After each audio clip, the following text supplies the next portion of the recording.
Tracy Sinclair. Welcome to Coaching in Conversation.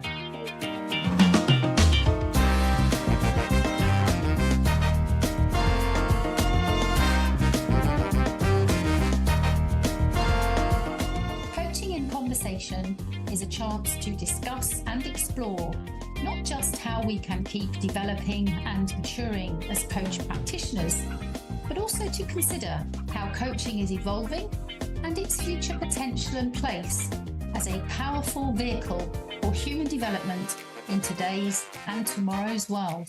I'll be sharing some of my own thoughts on these topics, and we will also hear from some great guests from around the world who bring their unique experience and perspectives.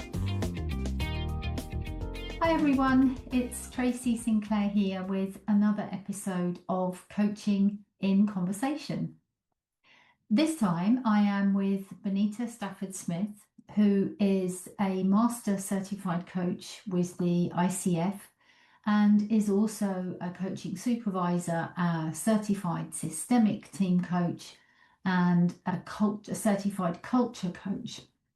Benita is a highly experienced coach. She has over 6,000 hours with hundreds of clients spread all over the world. And she has been working individually and with teams in a supervision capacity since 2016. She currently works with an HR consulting practice. She's based in Oman and has been a leading figure in the ICF chapter in Oman. And she works with teams of coaches that are helping organizations to really inform culture through coaching. She's also a prolific writer, having written 2 books and co-authored more, and has written lots and lots of different articles and blogs. And she was also the nominating coach in 2023 for an organization called OQ, who were nominated and received the award for the International Coaching Federation Global Impact Award for organizations. However, apart from this wonderful history of credentials and experience, my conversation with Benita is about something slightly different. And we are talking today about a shared interest, which is in some of the deeper, broader, wider aspects of coaching, some of the things that speak more about someone's spirit, if you like, rather than just the things that they want to achieve. So very much focusing on being versus doing, and really maybe how coaching can evolve to meet some of the deeper, perhaps even more existential questions that clients and maybe indeed ourselves are asking in today's very complex world. I really hope that you enjoy this conversation. I really enjoyed having it. And this conversation is called Connection, Stillness, and Non-Duality. Enjoy. Benita, thank you so much for having a conversation with me again. I know we've already recorded a podcast previously, which I am referring people to very regularly because there are some wonderful points that you're making in there about mastery and coaching. I also know that you and I have been enjoying some conversations around something that we're noticing around the deeper questions that people are sitting with and in some cases grappling with, just given the complexities of our world just now. So I'd love to have that conversation with you and see where that takes us. So what's coming up for you as we position that? I think what the first thing that comes up for me is every time I think about this, I think about what's driving it. Why now? Yes, and there's a lot of things driving it, but in particular, I think AI is driving it because it's the non-human part of our existence, and people are unsure and they don't know and they're afraid, and as I think would be natural to fear what you don't know. But as I think about it, I think it's also the invitation for us to define what does it mean to be human. It's a much bigger question. And yeah, and it's a fascinating question because everyone will have a different definition of that. But I think of that, what does it mean to be human? I think of it as like this ecosystem that we all live in. And it's not relevant just to this physical world that we live in. We're living here now, so this is really important what we do here. But it's so much bigger what makes us human. And it's not a mechanical definition, which makes it interesting to chat about. And so I think AI is, yes, it's driving a lot of fear, but I think it's also doing us a big favor by driving us to that next question. What does it mean to be human? Yeah. Yeah. And who defines it? Who defines it for us? And what part do we have in that definition? Those are all, to me, absolutely fast. I don't have an answer. I have thoughts, but I'm fascinated by this question. Yeah. Okay, so what do you think? What do you think about that? I agree that it's a deeply fascinating question, and it's one I've been sitting with as well. So I have my thoughts around it. And one of the things that really strikes me about what you were describing there around AI isn't something to be afraid of. It's an invitation to think of what does it mean to be human. The way I've been thinking of it is that if AI or anything else in the world, if AI is developing and evolving, there's a sense of the threat of it would be if we're also not developing and evolving. So for me, the opportunity and perhaps the call to action almost for us as humans is to be more conscious about how we're evolving and to seek that evolution in ways that feel useful and meaningful. So I don't know whether it's human being 2.0 or 3.0 or whatever it might be, but there is an upgrade. There's an upgrade, and AI has these upgrades that are being released, and I think there's an opportunity for a human upgrade here. And again, I don't know exactly what that upgrade is, and it may be different for each of us. But I do think I think there is an opportunity and also a need. I think there's a real need for us to do that. Yeah, there's so many questions around this this is why I find it fascinating. So I was at a presentation this morning that our company put forward, training the average worker how to use AI. And there was a fascinating question about that, is because we did a quick search on ourselves. It was amazing how much information came back. And how do we govern that? I think governance is always the big question around AI. It's, as human beings, do we have any control over it in any governance? I don't know if we do or not. I don't know if it's too late. Lots of people say, forget it, it's done, we're doomed. And many people say, no, we're fine. And then there's in between that says, come on, here's the invitation, as you said, to human upgrade. So it's letting AI do the stuff that AI does well. At this point, it's not what we as humans do well, especially if you think of coaches and supervisors. What we do really well is that connection. We have everything we do is relational. And I don't think that's just true for coaches, by the way. I think that's true for most human beings. Everything we do is relational. Yeah. And there's different kinds of relations, of course, different ways of being relational. And I think I just said the magic word. It's moving from doing to being. And yes, I've heard this 1,000 times, but I'd like to share, if it's okay with you, I'd like to share a little story that really was a powerful experience for me. Because I think what we're talking about is something greater than the mind, quote. So first, some people call it spirit, some people call it the universe, some people call it God, some people call it Allah. It has 1,000 different names depending on what your culture is, and they're all beautiful, by the way. I don't care what you call it, because it's essentially always the same thing. And so I just read this definition of what makes a spiritual, how do you define a spiritual experience? How do you know you're having a spiritual experience.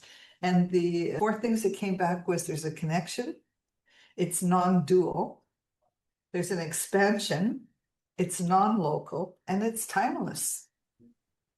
So I wanted to share this story about, I live in the Middle East. Yeah, and there's lots of turmoil going on here, but I don't want to talk about that at the moment. And one of the common things to do on a day off is to go down to the beach, to go to the sea and sit on the beach. So one day I diligently, being a good coach, I took my journal, I took the book I was reading and a pen and a bottle of water, and I took it all down to the beach with me, and I was going to focus, right, on reflection. And I'm not saying reflection isn't important. Reflection is important, but this is more than reflection. So there's a lot of people on the benches at the beach. So I walked a little further away where there were some rocks, and I picked a really nice rock to sit on. And I started reading my book, and I started journaling, and I looked up and I noticed that there was a lone seagull standing right there between me and the sea. And I thought that's really unusual because they usually are in flocks. And I looked to my right and there was flocks of seagulls that way, like hundreds of them. And I looked the other way and there was a big flock, but this one seagull stayed with me. And it's hard to say what time went by. But it was like we went into a different world where there was no time. There was no space. There was no separateness. There was sand and rocks and sun and sea and seagull and all those things, but we were all just one. There just was no, it was just absolutely fascinating. And I felt like a real heart connection to this seagull as the seagull was opening up to me, as I was opening up to the seagull, as the sea was, right? And so there's this huge awareness going on. And I don't know how long it lasted. It seemed to me like it was a really long time, but I didn't have any sense of the time. So I just wanted to share that story. For me, that's what I call a spiritual experience. Yeah. It was all those things. And the connection, I thought, it was a seagull, right? Like really, Benita, it was a seagull. But the connection was amazing with all that was. And so I think that we can do that when we slow down, when we stop doing. And I don't want to be like AI and I can do more and more. It's about our humanness is about slowing down and being instead of being more machine-like and doing more and more. Let AI do that. I'm not good with that. Yeah. And cultivate that human, more than human, I'm going to say it's human, but it's that expansiveness that we step into that includes everyone. So I wanted to share that story as a way that this is how I think about it. Yeah. Yeah. Thank you so much. I say think, but I don't mean think. This is how I experience it. It's not, it isn't with my head. Yeah. Yeah. Thank you. And thank you for sharing that experience. It deeply resonates with me. And I have my own bird story that I could tell you, but I don't want to take up all the airspace with that. But I've had a very similar experience. I don't know if birds are carriers of some of these things, but yeah. I'd love to hear it. I had, I will tell the story then. I go for a very early morning walk. Anyone who knows me knows I'm a bit of a sunrise chaser. So I'm always trying to be up at a particular place, an aerodrome where I live. And I walk at pre-dawn and see the dawn, and then I'll come home. And at this space where I go, very big space, it's a big aerodrome, and there's a big fence that goes around. And there are a lot of crows. There's lots of different kinds of birds. There are a lot of crows at the aerodrome. And they'll often squawk around. Most of the time, they'll fly away. Sometimes they get used to you coming closer, but not very close, and then they'll disappear. And a few weeks ago, and I always find that this aerodrome experience and going for my walk is always very interesting for me because it is a place where I go out of my mind and I just really connect with the trees and the clouds and the breeze and whatever it is that I'm there to experience. But a crow was on the fence a little bit ahead of me. And I was getting closer and closer to the crow, thinking he'll fly off in a minute, he'll fly off in a minute. And he didn't. Assuming it was a he, that might be an assumption, I don't know. And I found myself literally half a meter away from this crow to the point where I could actually lean forward and look into its eyes. And it just stood there, was perched, staring at me. Yeah. I was there for ages, Wow. just staring with this crow in eye contact. And then I carried on walking, and found myself looking back, and then it disappeared, and I thought, oh, it's gone. And it flew around and then stopped a bit further ahead on the fence. And we did the same thing again. And then on the third time, he flew down and stopped on the tarmac in front of me and looked at me on the floor and was just staring at me. And then he went. And I guess the experience I had there was of a total sense of stillness, but also an expansion. And it felt, to me, that is how I would describe presence. Yeah. And being. I was just being there. And I guess if I put that back into a coaching context, one of the things I often find myself saying to coaches now is it's your presence that needs to be there, not your doing, your being. So yeah, that's my bird story. That's a beautiful story, Tracy. And that's that oneness. There's just no separation, right? That's just all there is in that moment. And beautiful. Crows are quite interesting birds. They are. If you research on them, they're quite a fascinating member of the bird family. Yeah. So what a beautiful gift you received. Nice. Indeed. And you from your seagull. Yeah. Well, it felt like that. It absolutely felt like a gift. Yeah. So what do you think this means? You said you have some thoughts on this. What do you think this means for maybe coaches who might be listening, who often will listen to my podcast, but anyone really around what this means for us now? Yeah, thanks, Tracy, because I think I'll address both those. I think for coaches, as coaches, you'll often experience that in a coaching session. Go into it. There's a space there, and there's nothing else but you and that client, and there's that total connection, human to human. And what's happening in that moment is so important that nothing else exists. And I'm not sure if it's hard to put words to it because it's an experience and it doesn't have language. But I think many coaches will have experienced that oneness with the client. And there's no separation again. It's just that oneness, and then time stands still. So coaches will often, I believe, experience that. And all of us human beings on this planet, I don't care what country you live in or what the culture is or what the geopolitical environment is, we all connect with nature. Always. Some more consciously than others, some are more aware, but everybody, in my opinion, just sitting still and being in nature is the greatest gift that we can give to humanity. Because we show up differently after we've had that experience, and we impact the people around us. So it's so simple. It's stillness, it's silence. It's not, oh, I got that report out 30 minutes early. I made the Q2 numbers already. Oh, you froze. You're back now. Yeah. Are you? Yeah. I'm here. Yeah. I think this also is an ancient tradition. I don't think this is something new. I think we're being called to it in a new way, but I think it's an ancient tradition. Yeah. If you think about people in the past sitting around the fire outside at night and just telling stories, not doing anything, just sharing their humanness. That was the tradition might not have been a fire, but it's been a tradition in many cultures, many countries that we've forgotten about. Yeah. Yeah. right?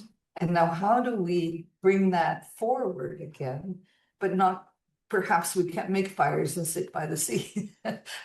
So how do we do that now? I think that's the invitation that's so exciting, is how do we get back to that stillness and that connection? Yeah. It's so fascinating because just yesterday I was talking with a group of coaches and we were exploring this concept of presence, and I was using this term of which one of them picked up on, of this idea of sitting with your client. Yeah. And Yes. sitting around the campfire, just being with. And when I heard you just talking about these things, your hands are gesturing towards the body a lot. And I guess the core. And one of the things that is really striking me is that some forms of coaching can be very what I call neck up. Very prefrontal cortex, very focused on productivity, goals, achievement, progress, all of those things. And I'm not saying that those things aren't important, but we seem to have developed an obsession with them to the exclusion of other elements. And one of the things I've been encouraging colleagues and coaches and anyone that I'm connected with is for us to really nurture the mind-body connection, so that we're coaching from here, from the body, and not from here. Because if we coach only from here, it's going to have a limitation, and there's that the expansiveness is lost or is not accessed. Yeah, absolutely, absolutely. It's embodiment. Again, I think that's one of the, if you read about ancient traditions and cultures, they always talk about, if you're sick, your body's telling you something. Yeah. If you're sick, your body's telling. And today we don't think of that. Oh, I'm sick. I go to the doctor, I get a pill and I get better. Or I have surgery, they cut something out, and we don't stop and process what's going on. Yeah. Bodies have huge wisdom, not just the wisdom of me, but the wisdom of me and of you and all our ancestors. And it's all there. But we've lost the knack. I don't know if it's a knack or a skill or I don't know what to call it. We've lost that. We don't listen to our bodies anymore. No. I guess we've become maybe less open to it. I always think of these things, we don't find them, they come to us. But if we're not open to that, I was talking to a group of people, I think it was a day before yesterday, around beliefs. And do we go with the phrase of, I'll believe it when I see it? Yeah. Or is it, I'll see it when I believe it? And Yes. there's that, I think there's our mindset in modern times, I guess, particularly in the West, but even in the East now as well, Absolutely. with Everywhere. modernization, everyone, we've become so detached perhaps from some of these broader things. And one of the things I just wanted to pick up on was what you mentioned about nature and access to nature. Is I was encouraging the group of people I was working with to think about what helps them build and nourish their mind-body connection. And I think that for many people, nature is such a go-to opportunity. And I was always struck when I had the privilege last year of traveling to Japan, even in the big cities, even in Tokyo, for example, where no one's got very much space at all, they will still try to make their tiny Japanese garden on a balcony or in a box or something, a flower box, to have that connection with some grass or some trickling water and a rock or whatever it might be. So we don't have to live in the countryside necessarily for that, or by the ocean, but to have that connection. And I always find when I go to my walk, I go out of my head, I can drop down into my body. And it's interesting because when I think of that, it's that the connection doesn't have to be with nature, because there's lots of people who are out in nature and they don't even notice it. And so, as you said, it's about what are we open to? What are we going to learn today? Right? And when I look at that tree, what is that tree? What could that tree possibly teach me? Yeah. Ask the question. I mean, it's fascinating. It's an exploration and it's throwing away what we know for sure and finding out what we don't know. Yeah. One of the things that I love, and so I live in this small country, I call it small because I'm from Canada. It's a big country. So Oman seems like a small country. They still have the tradition of the families having picnics together. You go down to the beach and you have a picnic. And I notice that when I go back to Canada, there's nobody in the parks. They're empty. Yeah. Yeah. We just, because now we have barbecues in our backyard. So we've disconnected again. And we're isolated. Yeah, Yeah. it's just, and not intentionally, not consciously, but it's what's evolved. And now we're being called to say, we want to structure our evolution differently. Yeah. Whatever that means for you, right? Or, yeah. I remember being at a conference, it was an ICF conference actually a few years ago. You may even have been there as well at the time, Benita. I don't know, but there was a futurist there and he was talking about his concept of how things were going to be is that there would be a migration away from villages and countryside into cities, Yeah. and that we would be, he called it together alone. So this high level of togetherness and connectivity, like you and I are now, you're in Oman and I'm here in London. Yeah. So we're deeply connected, and yet we're alone because we're both sitting in a room by ourselves. And so I think this idea of connection and disconnection is very key here, of what is it that as a human being, whether we're a coach or a parent or a leader or a teacher, anyone in a high relational role, what is the reconnection that we can make? Because that feels very missing. Yeah, it's fascinating too. And there's so many small things we can do that, but we need to consciously, I'm getting this wrong words. There's so many small things we can do every day. So I'm going to use an example about when I was living in Canada and we moved into a house in the French neighborhood. Oh, it was so much fun. It was fun living in the French neighborhood. I don't speak French, but it was really fun. And our neighbor on one side of us, so we bought an old house and we were stripping it down and restoring it to its original condition. And she came over one night at 10 o'clock. Oh, you guys didn't eat supper yet. And she brought supper. And I thought, wow, how long has it been since I've seen that? It's a small thing. It wasn't, she didn't revolutionize the world, but she certainly revolutionized our world. Absolutely. And then we treated others differently. At that time, I was a huge gardener, so I ripped up, we were in the French system, the plots are narrow and long. So I had a long backyard. I ripped up all the grass and I put pathways and flowers through the whole thing.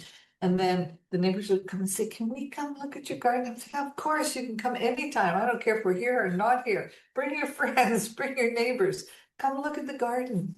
But people are attracted to that. They really wanted to see it. Yeah. Now, they asked me permission, but we're attracted to those things. Yeah. And we can just close it and say, it's not my business, it's my neighbor's, and I can't say anything. Or we can I look at your garden? What's wrong with that? Right? It's just fascinating how we stop ourselves now and how we're being invited to open up. Yeah. And it's interesting, this idea then of opening up, because we know in our coaching competencies, for example, that our mindset as a coach is to be open and curious. And I feel that we're talking about that on a different level here. I think we can sometimes think of being open-minded as almost a throwaway statement of what does that actually mean? And how, and but so notice again, sorry, but Tracy, you said, notice the word we use. We use open-minded. yeah, It's not about our mind. yeah, If we pay attention to our language, there's so many. It's just unbelievable how many clues there are. And it's just stuff that we use all the time. yeah. We I mean, say I open think mind. that really speaks to what you were saying about this isn't new. I was talking again, I think it was the same group I was working with on Monday, and we were talking about perspective and different ways to support clients to evoke awareness through shifting perspectives, reframing, etc. And I was talking about the fact that this is not new because we know when we've got a challenge or a problem, we say to someone, sleep on it. So you get a different perspective through a bit of time passing, or take a step back. Yeah. Or imagine that it's sorted and it's 6 months from now, what would you be wanting to say? And we say these things, and yet we don't seem to, they just roll off unconsciously. Yeah. We don't actually seem to recognize that there is a deeper wisdom in those phrases, in those ways of articulating. Yeah. Yeah, it's really, and it's very interesting. Also, another thing that I find quite interesting is that we talk about ourselves as if we're computers. We talk about our brain as our memory. It's like put it in your memory chip. Put it in your memory chip. No, it's my brain. It's a living organ there, right? It's not all of me, but it's a living organ, right?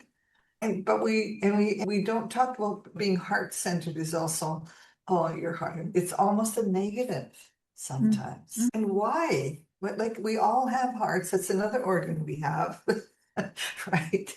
That make up part of what I'm trying to think of our soma, which is everything. It's yeah, our body, it's our feelings, it's our consciousness, it's our ancestors, it's our future. It's all it's all right here. I'm yeah, sitting in it. yeah, And how aware am I of that? of that. Yeah. I found doing some ancestral work to be really fascinating. Yeah, just fascinating from a perspective of it helped me to understand a lot more about my perspectives, I'll say. And it helped Interesting. me realize the blessings. Like I think that I heard someone say, your ancestors go back 4 billion years or 4 million years or 10 million or whatever. Every one of those peoples, animals, insects brought each of us right here today. That is, pardon the language, but bloody amazing. And so when I'm sitting in that, everything that our ancestors have done and brought us to this moment. And so what is it that I don't want to say I want to bring it forward. What do I want to call forth? I think it sounds funny, but that is more what it seems to me. It's like we're calling it forth. It's already here, it already exists. And let's call it forth rather than, so it's emerging Yeah, rather than, oh, I'm going to pick that box. That's a history box. I'm going to take that one. yeah. Or that's a science box. I'm going to take that one. But it's here. There's two words coming up for me there then is wholeness and context. And this Yeah. idea of we're encouraged to think about our client's context or whoever it is that we're in relation with. And you're bringing some lovely examples there of context. Context is not just the organization they work in, the job that they do, what gender they are. Of course, it's all of those things, but It is. there's an Yeah. ancestral context. There are so many multiple systems that we have layers of within us. And I found myself linking to that. I found myself thinking the other day, and I'm smiling because I know this might be a little bit on the fringes for some people listening, but hopefully not, is we're encouraged to work with the whole person Yeah. as a client in coaching at least. And of course, presence and in any relational connection, working with the wholeness of that person or engaging with the wholeness of that person is important. And yet, we do seem to limit ourselves not just to the thinking elements of the person and avoid sometimes these more somatic ways of communicating, but we know that so much more happens for us that is out of our consciousness than in our consciousness. And so if we're working with the whole person and we're only working with consciousness, conscious thought, conscious feelings, we're also missing a huge amount of the whole person. What else is there? And that's the bit I'm enormously fascinated in at the moment, is working with that transpersonal out of conscious, out of awareness piece. Yeah, that's absolutely fascinating, Tracy. And the thing that brings them to mind for me is that's our invitation. The more whole we are, the more we can see the wholeness in others. Yeah. Yeah. Because if we have blocks and empties, I don't mean empty as in, and empty is not the right, but if we have blocks and places that we're afraid to look at in us, we don't see our whole person. I'm not going to see your whole person. No. I can't. It's not that I predetermine that. It's just that But it just is. I'm not able to yet. Yeah. And it's not good or bad. It just is. And it's accepting sometimes I have limitations. That's something that makes me human. Yeah. Okay. Absolutely. Absolutely. That makes me absolutely human. I have biases. I have blocks. I have things I can't look at. I have shadows that are dancing around there that I'm not sure I want to look at them yet. But the more I do that, then the more I can be connected to you. With someone else. It's just, we talk about openness. When I think of openness, that's what I think about. I have to open myself more so I can see you wholly, the WHOLLY, but also wholly as a sacred being. Yeah.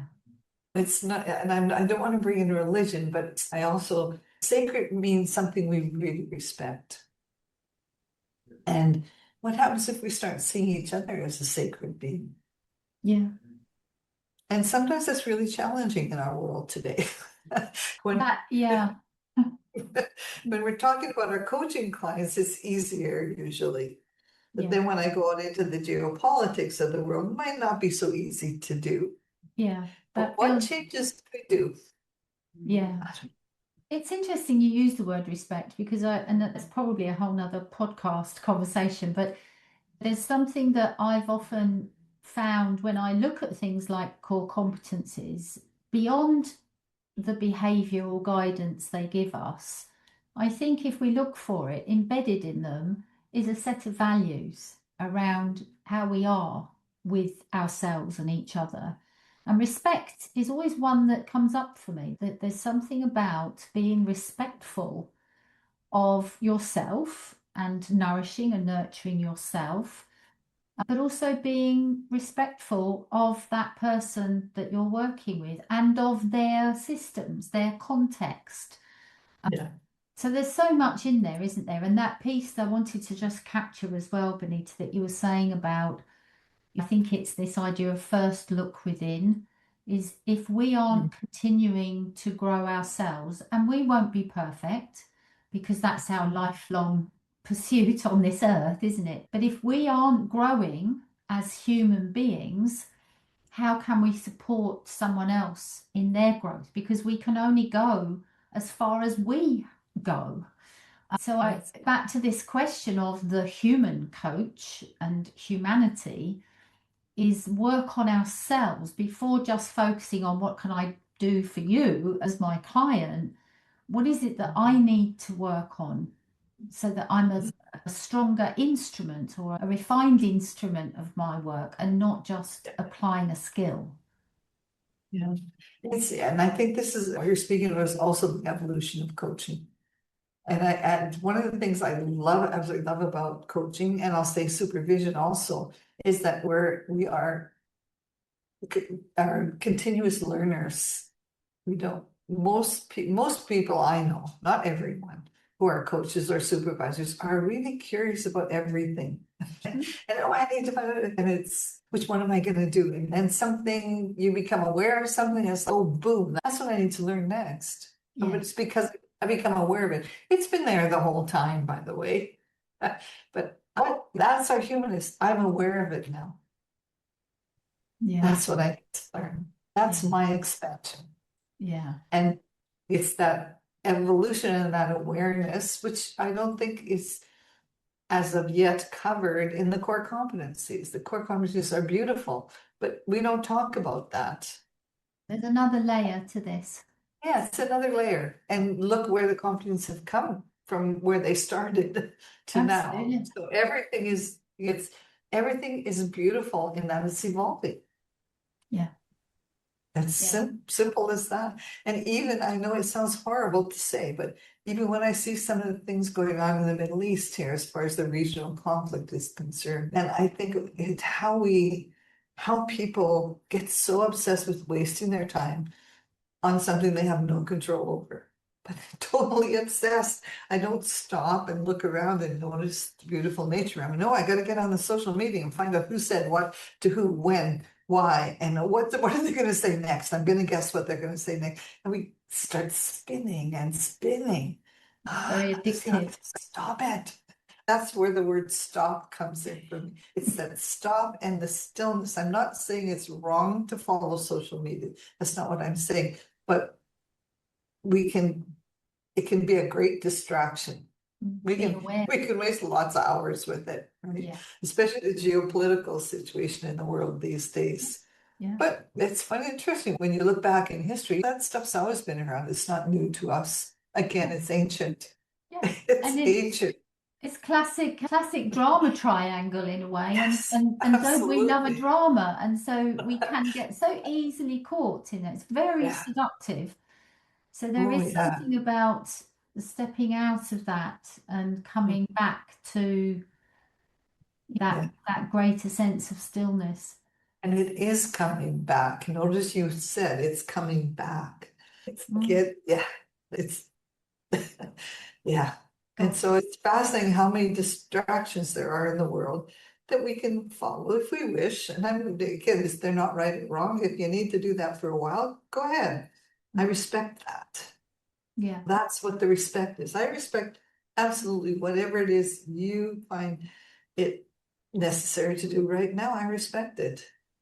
Yeah. I don't maybe agree with it. I don't like it, but I respect it. Yeah. Simple. And when I can only do that when I respect myself exactly where I am. Yeah. It starts with us. Yeah, if I have 1,000 questions about what I'm doing and why am I doing this and why am I doing that, and I don't know this and I don't know that, what's going to happen with AI and what's going to happen with the war, and all of a sudden I'm lost. But I respect it when it happens. I respect it, and then I go, just a minute, where have I just gone? What just happened there? What did I just do? And that's where it becomes important, as you said, to step back into the being. Yeah.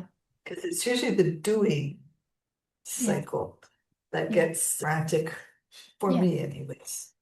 And I think of that as the doing cycle is what makes us go to sleep in a way. In terms of awareness. And it's only when we step back and we notice the being is part of waking up, is being more awake to our experience. Benita, I'm just so aware we have found time. We might have to do another episode of this or something. Maybe. But if we'll see what comments we get about this one. But I guess let me know. I'll be curious. I will. I will. Yeah. So I'm guessing we perhaps need to bring things to a pause for now, but I'm just mindful that I just feel like I keep talking to you for another 2 hours at least about this, and hopefully we will. But is there anything you'd like to just share to bring this to a little pause for now? I would like to share deep gratitude for everything that is. Everything. Just absolute gratitude. Thank you, Benita. I hope we meet again soon. We will. Take care. Bye-bye.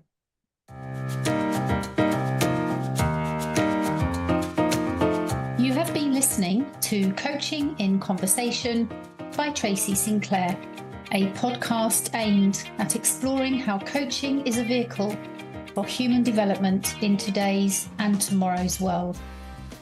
You can learn more about coach training and development at tracysinclair.com and follow us on social media. If you enjoyed this podcast, please leave a rating and review, and also share it with your networks to help us expand our reach. Thank you for listening, and see you next time.